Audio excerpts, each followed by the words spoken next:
ও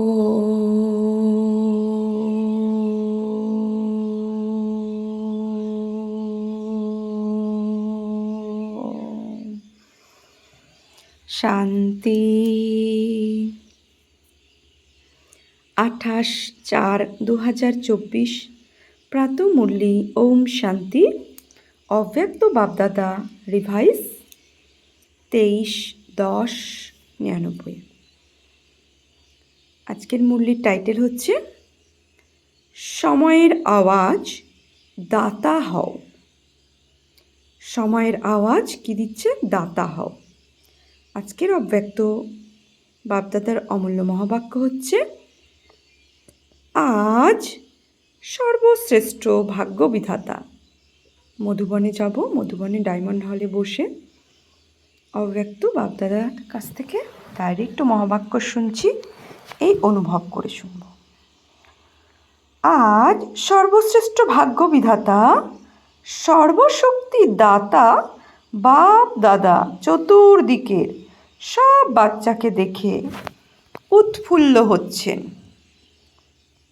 হতে পারে তারা মধুবনের সম্মুখে রয়েছে, অথবা দেশে বিদেশে স্মরণে শুনছে, দেখছে। যেখানেই বসে থাকুক, কিন্তু হৃদয় থেকে তারা সম্মুখে রয়েছে। বাবা বলছেন, যেখানেই বসে থাকুক তারা হৃদয় থেকে সম্মুখে রয়েছেন। সেই সব বাচ্চাকে দেখে বাপদাদা উৎফুল্ল হচ্ছেন। সবাই তোমরা উচ্ছ্বাসিত হচ্ছ তো না? বলছে, সবাই তোমরা উল্লাসিত হচ্ছ তো না? বাচ্চারাও প্রফুল্লিত আর বাপ দাদাও প্রফুল্লিত।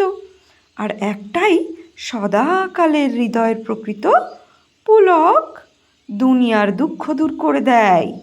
হৃদয়ের এই পুলক আত্মাদের বাবার অনুভব করায়। কেননা বাবাও সদা সকল আত্মাদের জন্য সেবাধারী, আর তোমরা বাচ্চারা সবাই বাবার সাথে সেবাধারী। আর তো বাবার সাথে সেবার সাথী। তোমরা সাথী তো না? বাবার সাথী আর বিশ্বের দুঃখ পরিবর্তন করে সদা খুশির সাধন দেওয়ার সেবায় সদা উপস্থিত তোমরা, সদা সেবাধারী তোমরা। সেবা শুধু 4 ঘন্টা 6 ঘন্টা করো না তোমরা, প্রতি সেকেন্ডে বাবার সেবার স্টেজে, বলছে প্রতি সেকেন্ডে সেবার স্টেজে পার্ট প্লে করা পরমাত্ম সাথী তোমরা, সদা স্মৃতিতে আছে। এভাবেই সেবাও নিরন্তর রয়েছে। নিজেকে নিরন্তর সেবাধারী মনে করো তোমরা। বাকি তোমরা 8-10 ঘন্টার সেবাধারী। বাবা বলছে, সবাই নিজেকে সেবাধারী মনে করো তোমরা, নাকি তোমরা 8 ঘন্টার সেবাধারী, 10 ঘন্টার সেবাধারী? এই জন্ম ব্রাহ্মণ জন্ম। বলছে, এই ব্রাহ্মণ জন্মই স্মরণ এবং সেবার জন্য। আর কিছু করতে হবে কি? এটাই তো না? প্রতিটি শ্বাস, প্রতিটি সেকেন্ড স্মরণ আর সেবার সাথে, নাকি সেবার ঘন্টা আলাদা আর স্মরণের ঘন্টা আলাদা? না, তাই না? আচ্ছা, ব্যালেন্স আছে। যদি 100% সেবা রয়েছে, তো 100% স্মৃতিতে রয়েছে। 2-এর ব্যালেন্স আছে, প্রভেদ হয়ে যায়, তাই না? কর্মযোগীর অর্থ হলো কর্ম আর স্মরণ। কর্ম করতে করতে স্মরণ করো, তাকে বলা হয় কর্মযোগী। তো কর্ম আর স্মরণ, সেবা আর স্মরণ, 2-এর ব্যালেন্স সমান সমান হওয়া উচিত। এমন নয় কোনো সময় স্মরণের বেশি আর সেবা কম, কিন্তু সেবা বেশি স্মরণ কম। বাবা বলছে, এখন সেবা বেশি স্মরণ কম। যেমন আত্মার শরীর যতক্ষণ স্টেজে আছে তখন সাথে সাথেই রয়েছে আত্মা, আর শরীর যতক্ষণ এই স্টেজে রয়েছে ততক্ষণ কি রয়েছে? সাথে সাথেই রয়েছে তো না? আলাদা হতে পারে? সেই রকম স্মরণ আর সেবা যেন সাথে থাকে। স্মরণ অর্থাৎ বাবার সমান, স্বরের সমানেও স্মৃতি। যখন স্মৃতি, বাবা বলছেন, যখন বাবার স্মরণ থাকে তো আপনা থেকেই সমানে স্মৃতি থাকে। যদি সমানে না থাকো তবে স্মরণও পাওয়ারফুল হবে না। ভগবান অর্থাৎ বাবা সমান, সম্পূর্ণ সমান হই বাবার সমান। বলছে সম্পূর্ণ সমান হয়ই বাবার সমান। সমান অর্থাৎ স্বয়ের মান। আর এই রকম স্মরণে থাকা বাচ্চারা সদাই দাতার গ্রহীতা হয়। দেবতা মনে, বলছে দেবতা মানে যিনি দেন, দেবতা অর্থাৎ যারা সর্বদাই দেন। তো আজ বাপদাদা সব বাচ্চার দাতাভাবে স্টেজ চেক করছিলেন যে কত দূর দাতার বাচ্চারা দাতা রয়েছে। বাবা যেমন কখনো নেওয়ার সংকল্প করতে পারে না, দেওয়ার জন্য করেন। যদি বলেও থাকেন পুরনো সব কিছু দিয়ে দাও, তবুও তিনি পুরনোর বদলে কি দেন? নতুন দেন। নেওয়া মানে বাবার দেওয়া। তো বর্তমান সময়ে বাচ্চাদের একটা টপিক বাপদাদার খুব ভালো লাগে। কোন টপিক? বিদেশের টপিক। কোনটা? বলছে কল অফ টাইম। তো বাপদাদা দেখছিলেন যে বাচ্চাদের প্রতি সময়ের কি আহ্বান রয়েছে। তোমরা দেখছো বিশ্বের জন্য, সেবার জন্য বাপদাদা সেবার সাথী তো আছেনই, কিন্তু বাপদাদা দেখেন বাচ্চাদের প্রতি এখন সময়ের কি আহ্বান রয়েছে। তোমরাও বুঝতে পারো তো না যে সময়ের আহ্বান কি? নিজের জন্য ভাবো, সেবার জন্য ভাষণ করছো তো না, কিন্তু নিজের জন্য নিজের কাজেই জিজ্ঞাসা করো, নিজের জন্য নিজের কাছে জিজ্ঞাসা করো। আমরা বাবা বলছে নিজের জন্য নিজের কাছে জিজ্ঞাসা করো, আমার প্রতি সময়ের আহ্বান কি, বর্তমান সময়ের আহ্বান কি।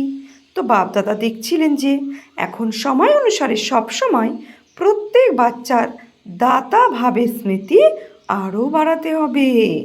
হয় তার স্ব উন্নতির জন্য দাতা ভাবের ভাব, অথবা সকলের জন্য স্নেহ ইমার্জ রূপে প্রতীয়মান হতে হবে যে যেমনই হোক যাই হোক আমাকে দিতে হবে। তো দাতা সদাই অসীম বৃত্তির হবে, সীমাবদ্ধতার নয়। আর দাতা সদা সম্পন্ন পরিপূর্ণ হবে। দাতা সবাই ক্ষমতাশালিতার, বলছে দাতা সদাই ক্ষমতাশীলতার মাস্টার সাগর হবে। এই কারণে সীমাবদ্ধ দুনিয়ার যে আপন সংস্কার কিংবা অন্যের সংস্কার তা ইমার্জ হবে না, মার্জ হবে। বলছে সেই জন্য সীমাবদ্ধ দুনিয়ার যে নিজের সংস্কার, পুরনো স্বভাব সংস্কার কিংবা অন্যের সংস্কার তা ইমার্জ হবে না, কী হবে? মার্জ হবে। আমাকে দিতে হবে, কেউ দিক না দিক, কিন্তু আমাকে দাতা হতেই হবে। কোনো আত্মা সংস্কারের বশীভূত বা পরবশ হোক, এই বাবা বলছে সংস্কারের বশীভূত হোক বা পরবশ হোক, সেই আত্মাকে আমার সহযোগ দিতে হবে। তাহলে কারো সীমাবদ্ধ সংস্কার তোমাকে প্রভাবিত করবে না। কেউ মান দিক আর কেউ না দিক, তারা না দিলেও, বলছে কেউ মান দিক আর কেউ না দিক, তারা না দিলেও কিন্তু আমাকে দিতে হবে। এরকম দাতাভাব এখন ইমার্জ হওয়ার দরকার। মনে ভাবনা তো আছে, কিন্তু যেন না আসে, আমাকে করতেই হবে এমন কোনো আচরণ কিংবা বোধ বা তোমার কাজের নয়। ভালো লাগে না তা নিওই না। খারাপ জিনিস নেওয়া হয় কি? মনে ধারণ করা অর্থাৎ নেওয়া। মাথায়ও পর্যন্ত নয়, মাথাতে বিষয় ঢুকে গেছে না সেটাও নয়।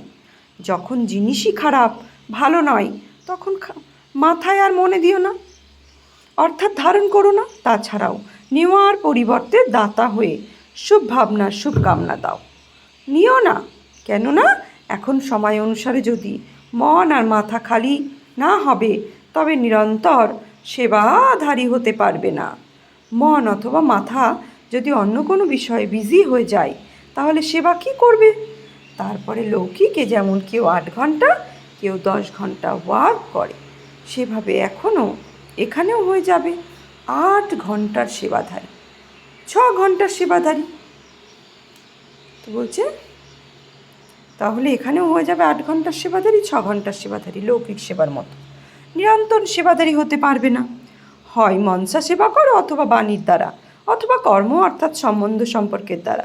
প্রতি সেকেন্ডে দাতা অর্থাৎ সেবাধারী। বুদ্ধিকে খালি রাখলে বাবার সেবার সাথী হতে পারবে। তোমাদের সবার প্রতিজ্ঞা কি? সাথে থাকবে, সাথে যাবে। প্রতিজ্ঞা রয়েছে তো না? নাকি বাবা আপনি সামনে থাকুন, আমরা পিছনে পিছনে যাব না? তাই না তো? তাই তো বলছে, তাই তো সাথে থাকার প্রতিজ্ঞা আছে তো না? তো বাপ দাদার সেবা ব্যতীত থাকেন, স্মরণ ব্যতীত থাকেন না। যতটা বাবার স্মরণে থাকেন ততটা তোমরা পরিশ্রমের সাথে থাকো। থাকো স্মরণে, কিন্তু পরিশ্রমের সাথে, অ্যাটেনশানের সাথে। আর বাবার জন্য আছেই বাকি, পরম আত্মার জন্য আত্মারাই রয়েছে। নম্বর অনুক্রম আত্মারা তো আছেই। বাচ্চাদের স্মরণ ব্যতীত বাবা থাকতে পারেন না। তোমরা থাকতে পারো, কখনো কখনো তোমরা চতুর্থ পূর্ণ হয়ে যাও। তো কি শুনিয়েছ তোমরা? সময়ের আওয়াজ। কি শুনছো তোমরা? সময়ের আওয়াজ। দাতা হও, অনেক আবশ্যকতা রয়েছে। সারা হিসাব বলছে সারা বিশ্বের আত্মাদের আহ্বান, হে মোদের ইষ্ট, তোমরা ইষ্ট না কোনো রূপে, সকল আত্মার জন্য তোমরা ইষ্ট। তাই তো আত্মাদের এখানকার আহ্বান, হে ইষ্ট দেবী। বাবা বলছেন তাই তো আত্মাদের এখানে আহ্বান, হে ইষ্ট দেবী, তোমরা ইষ্ট তো না কোনো রূপে, সকল আত্মার জন্য তোমরা ইষ্ট। তাই তো আত্মাদের এখানকার আহ্বান, হে ইষ্ট দেবী, পরিবর্তন করো। এই আওয়াজ শুনতে পাচ্ছ তোমরা? এই আওয়াজ পাণ্ডবরা শুনতে পাও? শুনে তারপর কি করছো? শুনতে যদি পাও তাহলে সালভেশন দাও, নাকি ভাবো হ্যাঁ করব? আহ্বান শুনতে পাও তোমরা? সময়ের আওয়াজ শুনিয়েছ? বলছে শুনিয়ে থাকো, আর আত্মাদের আহ্বান শুধু শোনো। তো ইষ্ট দেব দেবী এখন নিজের দাতা ভাবের রূপ ইমার্জ করো, দিতে হবে। কোনো আত্মা যেন বঞ্চিত না থেকে যায়, নয়তো অভিযোগের মালা পরতে হবে। তাহলে অভিযোগের মালা পরিহিত ইষ্ট তোমরা, নাকি ফুলের মালা পরিহিত ইষ্ট তোমরা? কোন ধরনের ইষ্ট তোমরা? পূজ্য তো না? এমন ভেবো না যে আমরা তো পিছনে আসব। যারা বড় বড় তারাই দাতা হবে, আমরা কোথায় হব? কিন্তু না, সবাইকে দাতা হতে হবে। ফার্স্ট টাইম যারা মধুবনে এসেছে তারা হাত ওঠাও। যারা ফার্স্ট টাইম এসেছো তারা দাতা হতে পারো, নাকি দ্বিতীয় তৃতীয় বছরে দাতা হবে? যারা 1 বছরে তারা হতে পারো, তারা হতে পারো? হ্যাঁ জি, খুব ভালো। তো সবাই কি বলেছে? হ্যাঁ জি হতে পারে। তো খুব ভালো, হুঁশিয়ারি তোমরা। বাপ দাদা মনোবলের প্রতি সদা খুশি হন। হতে পারে 1 মাসের বাচ্চাও আছে, এরা তো 1 বছর কিংবা 6 মাসের রয়েছে, 6 মাসের হয়েছে হবে।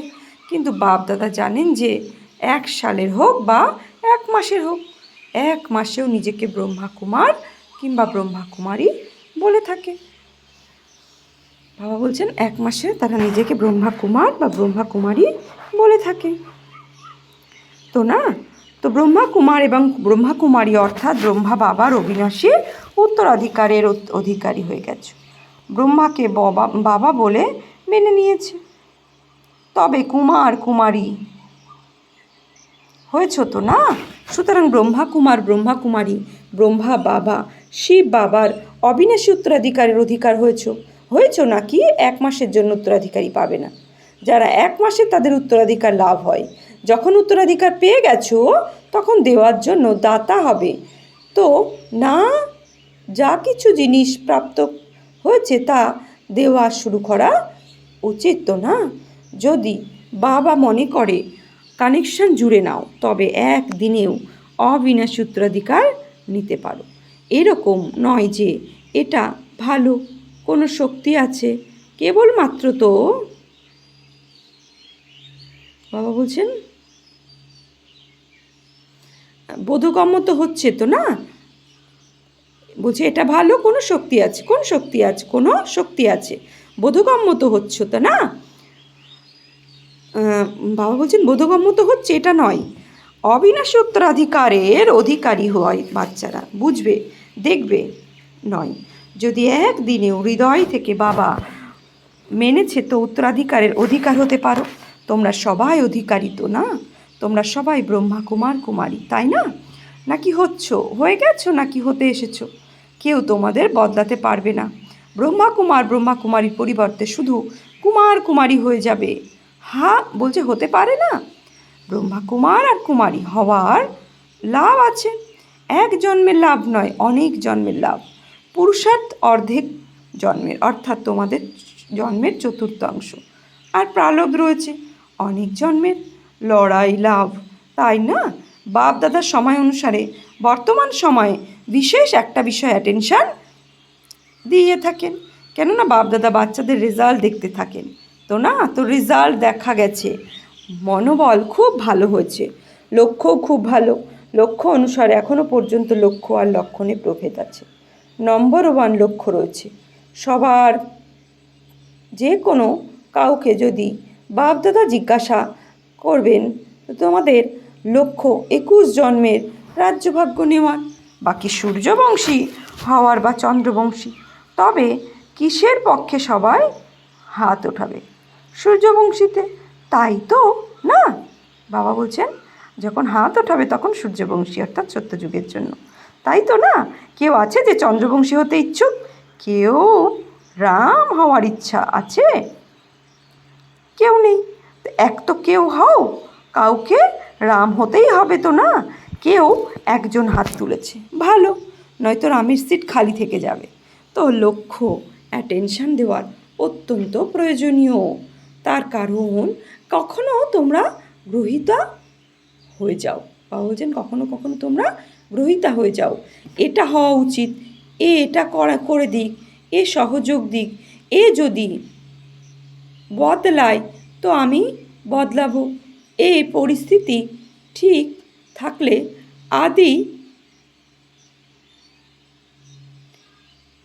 এই পরিস্থিতি ঠিক থাকলে ঠিক, বলছে আমি ঠিক থাকবো, পরিস্থিতি ঠিক হলে আমি ঠিক থাকবো। এটা হলো গ্রহিতা হওয়ার। দাতা ভাব নয়। কেউ দিক বা না দিক, বাবা তো সব কিছু দিয়ে দিয়েছেন। বাবা কাউকে অল্প দিয়েছেন আর কাউকে বেশি দিয়েছেন। কি এই কোর্স তো না, বলছে একই কোর্স তো না? তো 60 বছরের হও বা 1 মাসের হও, কোর্স তো একই। বাকি যারা 65 বছরের তাদের কোর্স আলাদা, আর যারা 1 মাসের তাদের কোর্স আলাদা। তারাও এই কোর্স করছে এবং এখনও সেই একই কোর্স আছে। সেই জ্ঞান, সেই প্রীতি, ভালোবাসা, সেই সর্বশক্তিমান আছে। তো সব একরকম আছে। আর 16 শক্তি 8 শক্তি এরকম নয়, সবার একরকম উত্তরাধিকার আছে। তো বাবা যখন সবাইকে পরিপূর্ণ করে দিয়েছেন তখন পরিপূর্ণ আত্মা দাতা হয়, গ্রহিতা নয়। আমাকে দিতে হবে, কেউ দিক বা না দিক, দেওয়ার ইচ্ছুক নয়, দেওয়াতে ইচ্ছুক। আর হাত, বাবা বলছেন দেওয়ার ইচ্ছুক নয়, দেওয়াতে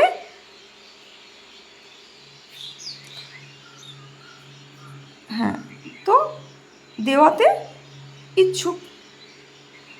তো আর যত দেবে দাতা হবে ততই ঐশ্বর্য ভাণ্ডার ভরতে থাকবে। মনে করো কাউকে নিজের সমান দিচ্ছ, তো অন্যকে দেওয়া অর্থাৎ নিজের সমান বাড়ানো। দেওয়া হয় না, বরং দেওয়া অর্থাৎ নেওয়া। দিও না, যদি দাও তো নেওয়াই হয়ে যাবে। তো বুঝেছ সময়ের আওয়াজ কি? দাতা হও।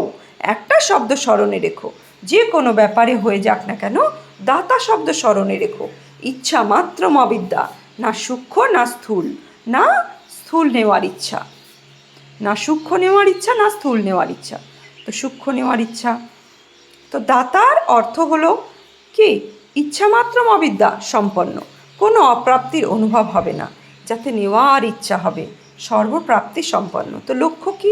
সম্পন্ন হওয়ার তো না, নাকি যতটা পাওয়া গেল সেটাই ভালো। সম্পন্ন হওয়ার, সম্পূর্ণ হওয়া, সম্পন্ন হওয়াই হচ্ছে সম্পূর্ণ হওয়া। তো আগের দিনের বাবা মুরলিতে বলেছিল না কদিন আগে বরদানে যে ইকোনমি আর এক নামই হও, এক নামই আর ইকোনমি। তো অর্থাৎ আমরা একের নামে থাকি সব সময়। আমাদের তন ধন সময় সংকল্প শ্বাস সব কিছু কার? একের নামে, বাবার কাজে, বাবার সেবায় সব কিছু আমরা সমর্পিত করি। তাহলে আমাদের কি হচ্ছে? সব খাজানা জমছে, সংকল্পের খাজানা, সময়ের খাজানা, এই সব কিছু আমাদের জমছে, সেভ হচ্ছে। তাহলে সব কিছু জমছে মানে একের নামে যখন আমরা সফল করছি তো ইকোনমি হচ্ছে। তো ইকো মানে অনেক কিছু হয়ে ফিরে আসছে, তাই না? অনেক কিছু প্রাপ্তি হচ্ছে। তো যখনই আমরা একের নামে সব কিছু সেভ করছি, আমাদের সময় বেঁচে যাচ্ছে, সংকল্প অনেক বেঁচে যাচ্ছে, যেহেতু একের নামে সব কিছু বাবার হয়ে আমরা সফল করাচ্ছি। তো সেই অর্থে বাবা বলে এক নামই আর ইকোনমি। তো বাবা বলছেন সম্পন্ন হওয়ার সম্পূর্ণ হও। যেমন লৌকিকেও আমরা কী করি? বাচাত করি সব কিছু, হ্যাঁ, ধন বাচাত করি, তাহলে কি হয়? দিয়ে অনেক কিছু আমরা কিনতে পারি, অনেক কিছু হয়। ঠিক সেরকমভাবে আমরা বাবার কাছেও ধনও আমরা কী করি? যখন বাবার কাছে আমরা সময় সংকল্প শ্বাস, হ্যাঁ, তার নামে আমরা সমর্পিত করি, তার সব কিছু তার হয়ে, তারই সব কিছু আমরা এভাবে ব্যবহার করি, তখন কি হয়? আমাদের জমা হয়ে যায়। আর জমা হওয়া মানে ইকো হয়ে যায়, ইকোনমি হওয়া। তো আজ বিদেশিদের বিশেষ চান্স প্রাপ্ত হয়েছে, এটা ভালো। প্রথম চান্স বিদেশিরা নিয়েছে, অতি প্রিয় হয়ে গেছে তো না, সবাইকে নিষেধ করা হয়েছে আর বিদেশিদের নিমন্ত্রণ দেওয়া হচ্ছে। বাপ দাদাও স্মরণে আছে, বাপ দাদারও স্মরণে আছে সব বাচ্চা। তবুও ডবল বিদেশিদের দেখে, তাদের মনোবল দেখে খুব খুশি হন। এখন বর্তমান সময় তোমরা এত সংশয়াপন্ন হও না, এখন পার্থক্য এসে গেছে। শুরুতে তোমাদের কোশ্চেন ছিল তো না ইন্ডিয়ান কালচার এবং ফরেনার কালচার সম্পর্কে, এখন সেটা তোমাদের বোধগম্য হয়েছে। এখন ব্রাহ্মণ কালচারে এসে গেছো, না ইন্ডিয়ান কালচার না ফরেন কালচার, ব্রাহ্মণ কালচারে রূপান্তরিত হয়েছো। ইন্ডিয়ান কালচার অল্প অল্প ঝুট ঝামেলা করে, কিন্তু ব্রাহ্মণ কালচার সহজ তো না। ব্রাহ্মণ কালচার হলো সমানে থাকো আর স্বরাজ্য অধিকারী হও, এটাই ব্রাহ্মণ কালচার। এটা তো পছন্দ না, এখন কোশ্চেন নেই তো না। ইন্ডিয়ান কালচার কিভাবে গ্রহণ করবে? কঠিন আছে, সহজ হয়ে গেছে না। দেখো ওখানে ফিরে গিয়ে আবার বলবে না যে এটা একটু কঠিন আছে, ওখানে গিয়ে এরকম লিখো না সহজ তো বলেছিলাম, কিন্তু কার্যত এটা হলো কঠিন। সহজ নাকি একটু কঠিন? সামান্যও কঠিন নয়, খুব সহজ। সমস্ত খেলা পুরো হয়ে গেছে, সেই জন্য এখন হাসি আসে। এখন পরিপক্ক হয়ে গেছো তোমরা, শৈশবের খেলা এখন সমাপ্ত হয়ে গেছে, এখন অনুভবী হয়ে গেছো। আর বাপদাদা দেখেন পুরনোরা যত পাকা হতে থাকে, তো যারা নতুন আসে তারাও পাকা হয়ে যায়। এটা ভালো, একে অপরকে ভালোভাবে সমানে সামনে এগিয়ে দিতে থাকো, পরিশ্রম ভালোই করো। এখন দাদিদের কাছে মন গড়া কাহিনী নিয়ে যাও না তো না, তো কল্প কাহিনী নিয়ে দাদিদের কাছে যাও। এখন এসব কম হয়ে গেছে, পার্থক্য আছে তো না দাদি জানকীর সাথে। তো তুমি এখন অসুস্থ নও তো না, কল্প কাহিনীতে অসুস্থ হতে, সেটা তো শেষ হয়ে গেছে। এটা ভালো, সবার মধ্যে মহত্তর বিশেষ গুণ আছে। হৃদয়ের স্বচ্ছতা, ভিতরে কিছু রাখে না, বাইরে বের করে দেবে। যে ব্যাপারই হবে সত্যি বলে দেবে, এরকম না ওরকম না, বলছে এরকম না ওরকম করে না, বিষয় যেটা সেটাই বলে দেয়। এই বিশেষত্ব ভালো, সেই জন্য বাবা হলেন সত্য আর স্বচ্ছ হৃদয়ের প্রতি প্রসন্ন হন। জানকী দাদি বলতেন না, সচ্ছাই দিল সাহাব রাজি। তো প্রসন্ন হন। হ্যাঁ তো হ্যাঁ, না তো না, এমন নাই দেখছি হয়ে যাবে। বাধ্যবাধকতাই চলে না, যদি চলে তো পুরোপুরি না তো না। আচ্ছা, যে বাচ্চারা স্মরণে স্নেহ সুমন পাঠিয়েছে, বাপদাদা সেই বাচ্চাকে যারা পত্র দ্বারা কিংবা কারো দ্বারা স্মরণের স্নেহ সুমন পাঠিয়েছে, তা বাপদাদা স্বীকার করেছেন। আর বাপদাদা রিটার্নে সব বাচ্চাকে দাতাভাবে বরদান দিচ্ছেন। আচ্ছা, 1 সেকেন্ডে উঠতে পারো? পাখা পাওয়ারফুল তো না? ব্যাস, বাবা বলার সাথে সাথে ওড়ো। হ্যাঁ, চতুর্দিকের বাবা সমান দাতা, সর্বশ্রেষ্ঠ ভাবনা রাখা শ্রেষ্ঠ আত্মাদের যারা নিরন্তর স্মরণ আর সেবায় তৎপর থাকে, পরমাত্ম সেবায় সাথী বাচ্চাদের যারা সদা লক্ষ্য আর লক্ষণ সমান বানায়, সদা বাবার স্নেহ আর সমান ও সমীপ হয়ে যায়, বাপদাদার নয়নতারা হয়, সদা বিশ্ব কল্যাণের ভাবনায় থাকা দরাজ দিল মাস্টার ক্ষমার সাগর বাচ্চাদের যারা দূর দেশে আছে, মধুবনের নিচে বসে আছে এবং বাপ দাদার সামনে বসে থাকা সকল বাচ্চাকে স্মরণে স্নেহ সুমন আর নমস্কার। আমরা আত্মারূপী বাচ্চারাও বাপ দাদাকে স্মরণে স্নেহ সুমন আর নমস্কার। বরদান: হৃদয় এক দিলারামে সমাহিত করে একের সাথে সর্বসম্বন্ধের অনুভূতি করে সন্তুষ্ট আত্মা ভব। হৃদয়ে এক দিলারামে সমাহিত করে একের সাথে সর্বসম্বন্ধের অনুভূতি করে সন্তুষ্ট আত্মা ভব। নলেজ সমাহিত করার স্থান মাথা, কিন্তু প্রিয়তমাকে সমাহিত করার স্থান হৃদয়। তো কোনো প্রিয় মাথা বেশি খাটায়, কিন্তু বাপদাদা সদা সত্য হৃদয়ের প্রতি প্রসন্ন হন। সেই জন্য হৃদয়ের অনুভব হৃদয় জানে, দিলারাম জানে। যে হৃদয় দিয়ে সেবা করে বা স্মরণ করে তাদের পরিশ্রম কম আর সন্তুষ্টতা বেশি লাভ হয়। হৃদয়বান সদা সন্তুষ্টতার গীত গায়। সময় অনুসারে তাদের একের সাথে সর্বসম্বন্ধের অনুভূতি হয়। স্লোগান: অমৃত বেলায় প্লেন বুদ্ধি হয়ে বসো, তবে সেবার নতুন বিধি সমৃহ টাচ হবে। তো আজকে সমান নেব আমি সন্তুষ্ট আত্মা। ওম শান্তি।